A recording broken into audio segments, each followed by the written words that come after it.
பேதா சுதன் பரிசுத்தாவின் பெயராலே ஆமேன். மரியே வாழ்க. இன்றைய வார்த்தை, பன்முறை கண்டிக்கப்பட்டும் ஒருவர் பிடிவாதமுள்ளவராகவே இருந்தால் அவர் ஒரு நாள் திடீரென அழிவார், மீண்டும் தலை தூக்க மாட்டார். If you get more stubborn every time you are corrected, one day you will be crushed and never recover. நீதிமொழிகள் அதிகாரம் 29 வசனம் 1.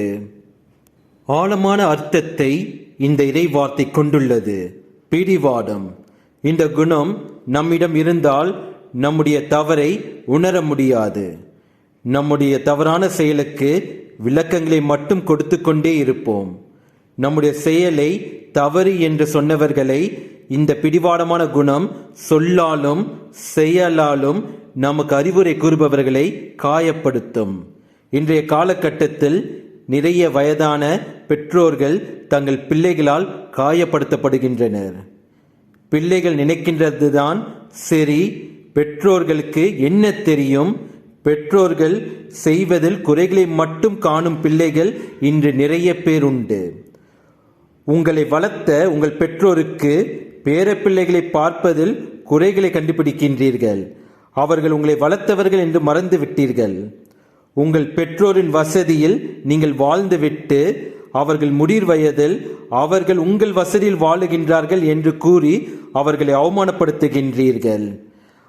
அதற்கு நம் கடவுள் இயேசு கிறிஸ்துவிடமிருந்து தக்க தண்டனை பெறுவீர்கள். இதனால் தான் உங்களுக்கு இன்று எச்சரிக்கையாக கூறுகின்றார், நீங்கள் அவர்களிடம் சென்று மனம் மாறி மன்னிப்பு கேளுங்கள்.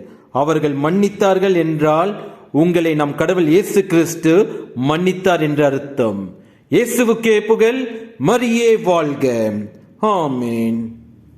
கடவுளின் கருணை உண்டு, அந்த கருணைக்கு உருவம் உண்டு.